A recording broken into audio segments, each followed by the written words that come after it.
Well, hi. Hello. This is going to fit right in. Good. Because this is, I think you're going to like this. Gretchen Haley. Reverend Gretchen Haley, as it says so right there, is the minister of the Foothills Unitarian Church in Fort Collins, Colorado, and her sermon begins. It was 2007 when I could keep it in no longer.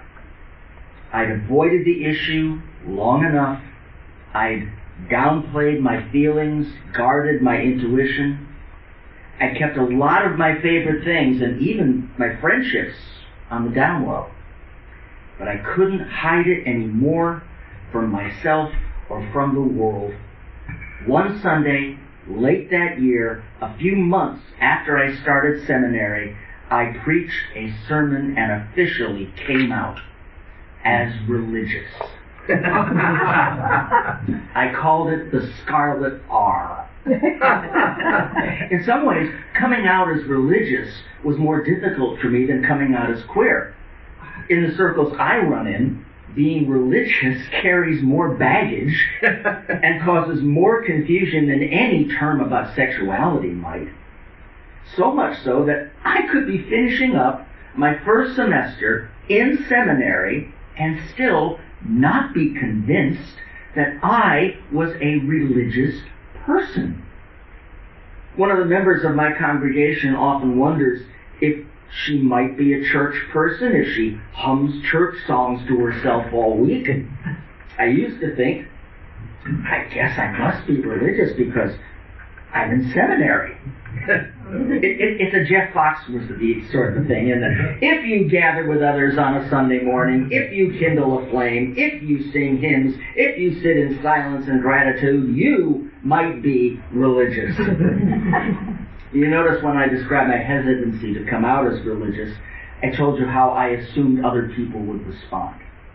But just like with sexuality, what I've realized about religious identity is that the real demon you have to confront is in here. Your own fears, your own prejudices, your own sense about what sort of person you are, your limitations of imagination, your stereotypes. I'm not one of those types of people, you or I might say. I remember the first time I read the Bible in public. I mean, it was like I was reading pornography. Except I think I was even more embarrassed to be seen reading the Bible. Now, despite what the Supreme Court might have you believe, more and more people in the last few decades have come to share my reluctance to claim religious identity.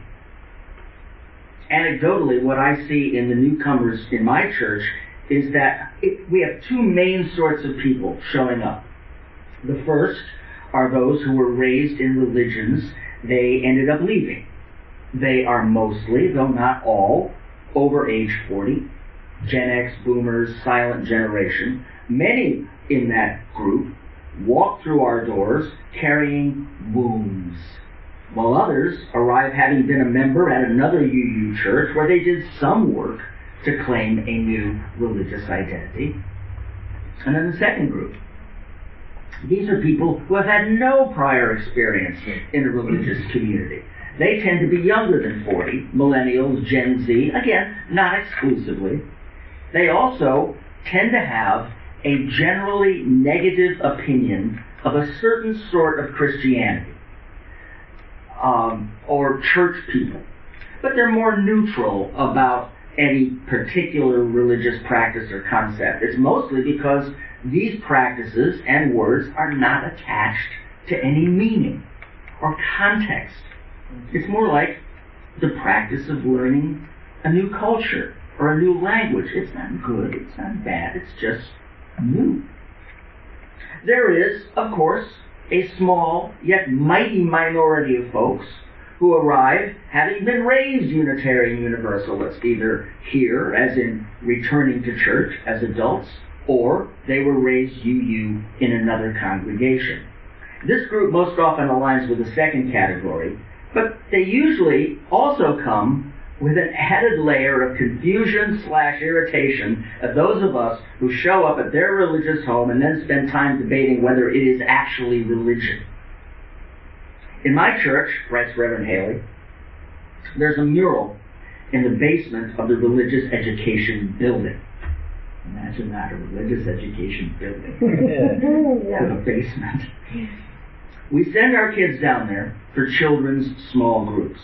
And there, as they walk, in the hallway, they can see all the people who risked everything for their faith, including Unitarian Michael Servetus, who was burned at the stake in the 16th century because he didn't believe in the Trinity. And meanwhile, they hear most of the church being all, but we're not really religious. You can see how they might be confused/irritated. But anyway, my anecdotal trends match with the most recent studies from the Pew Research Center, which just a few years ago found that 3 in 10 Americans now claim having no religious affiliation, with 40% of millennials identifying as not affiliated, and that's a 13% increase in the last 10 years. Now, there are all sorts of reasons why people have left institutional religion. When asked, they often talk about a change in their beliefs, or they say they're not agreeing with a church's stance on LGBTQ people or women. Just as often, people will name a disillusionment with the idea of organized religion itself, whether due to abuse, cover-ups revealed in the last few decades, or a more generic sense of corruption. Many people have lost faith in the institutional church. This skepticism about religion shows up in almost every new arrival to our community, even those with no church backgrounds at all. And sometimes it hangs on for years after someone's been coming regularly, even after they seem to me to be so clearly in. There are some people who are reluctant to becoming an official member. They struggle with the decision. It takes a long time to reach it. One woman I spoke to told me it took over a year. But what she didn't realize, and what so many others don't realize when they're in that state, that this is a community filled with people who feel a very similar tension. A whole church filled with people who aren't sure that they're church people. Right. When the REM song Losing My Religion came out in my sophomore year in high school, my best friend Heather and I listened to it on repeat on my little pink cassette tape boombox. We loved the tortured mandolin sounds and the very cool lead singer Michael Stipe, and we happily obliged MTV's constant replaying of this video, basically once an hour for months. But most of all, we were very proud to tell anyone who would listen that we knew the true meaning behind the title of the song, which was actually not about religion at all. Losing my religion is a southern phrase that means being at the end of your rope, as in completely lost, disoriented, disenchanted, so lost that you'd lose your faith in God. The experience of literally losing your religion is quite like this, actually. When it happens, for most people, it happens gradually, and then all at once. Even if it is ultimately liberating and life-giving, it is almost always also painful, as it involves a loss of community, identity, anchoring rituals and practices, which means it also involves grief and anger. Sometimes it includes losing your family, your closest friends, your sense of self. People come to Unitarian Universalist congregations hoping to heal from this kind of loss, and also clinging to it as a kind of a stand-in for the identity and belonging their religion used to give them. Which is how it can happen, that a person can continue to identify as not religious, even while also regularly attending church, serving in a church, singing in a choir, sending their kids to religious education programs, and participating in small groups. Continuing to understand yourself as not religious or not a church person provides an incredible armor, a protective device, because to let go of your non-religion is to risk being rejected and lost in all the same ways all over again. It's just that not letting go of your non-religious identity is also a way to make sure that the healing never happens for the gift. In his book, Atomic Habits, James Clear talks about the ways that at the deepest level, our habits are connected to our sense of identity. He gives the example of smoking. How someone often who is trying to stop smoking will say, "I'm trying to quit," which sounds reasonable. But behind that statement is often still the self-understanding, "I'm a smoker who is trying to quit." He suggests instead of saying, "I'm trying to quit," a person should say to themselves and to others, "I'm not a smoker." So that the work is to change your identity, which in turn will shape your habits. But I wonder how it works in reverse. As in, if you never change your identity, but you do take up new habits, can those habits really impact you on a deeper level? I mean, is there a point where, no matter how often we may show up at church or participate in the practices of church, if we aren't willing to let these practices correspond with a deeper shift in how we understand ourselves, then it seems likely that we are holding the community and its real possibility for impact and change at arm's length. This reality came crashing down on me, that's Reverend Haley, as I was finishing up my first year in seminary, when I was serving as a chaplain intern at the Denver Women's Prison. How church at the women's prison worked is that every Friday night we gathered for worship, which I quickly learned meant gathering around a CD player that was blasting what I would call "Jesus is my boyfriend" music. The music would fill the room, and the women would sing along with all their hearts, raising their arms, filled with passion, swaying together, singing "Jesus, Jesus." And as for me, well, I stood in the back, my arms firmly crossed, hoping to demonstrate to all who might look my way this was not my thing. I was not, after all, religious. More than just feeling personally uncomfortable, I felt embarrassed for the women, for all this cheesy, superficial theology they had somehow embraced.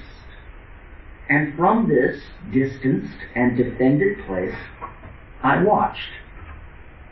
My stance in the back of the worship space was like my own little force field that had me thinking about, systems of oppression, economic injustice, generational poverty, etc., and therefore protecting me and my body and my heart from any deeper engagement with the life in that room.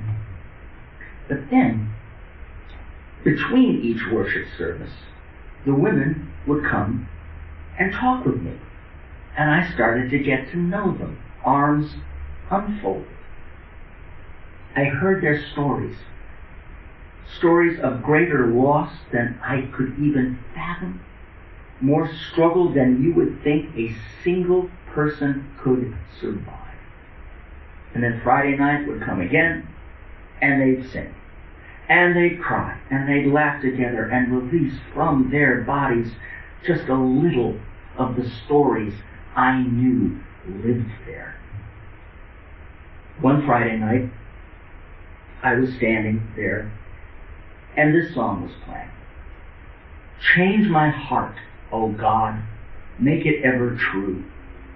Change my heart, O God, may I be like you. And suddenly it hit me. I mean, it hit me, who should really be embarrassed in that room. And in case it's not clear, it wasn't the women singing and swaying. In that moment, it hit me. The words didn't matter. The theology, Jesus as my boyfriend, humanized Father God as centered as it was, the theology didn't matter because the room was filled with life. And there was just one person in that room who had failed to experience that life, embodied there in the fellowship of women singing about the possibility of healing and goodness and forgiveness and transformation. And so I started singing. Change my heart, oh God. I stepped in closer. I started singing louder. Make it ever true. Oh yeah, yes, of course, I was still totally uncomfortable. But I was leaning into my discomfort, learning from it, letting it just be. Change my heart, oh God, may I be like you. Actually, no, it wasn't just uncomfortable. It was terrifying. To let down my defenses like that, to invite these words into my mouth without clarifying what I really did or did not actually believe, to sing with full voice about God and the verses, Jesus, and how I believe in Him and His love for me and how it saves me. It was terrifying to give in to that experience, knowing that I too had experienced pain and shame beyond what I was willing to, or able to name. It was terrifying to just be present in the midst of all that discomfort, in the midst of all that love. Terrifying and transforming. After that night, I could receive more people more fully, be with more people more fully, love the world more fully, and receive love more fully.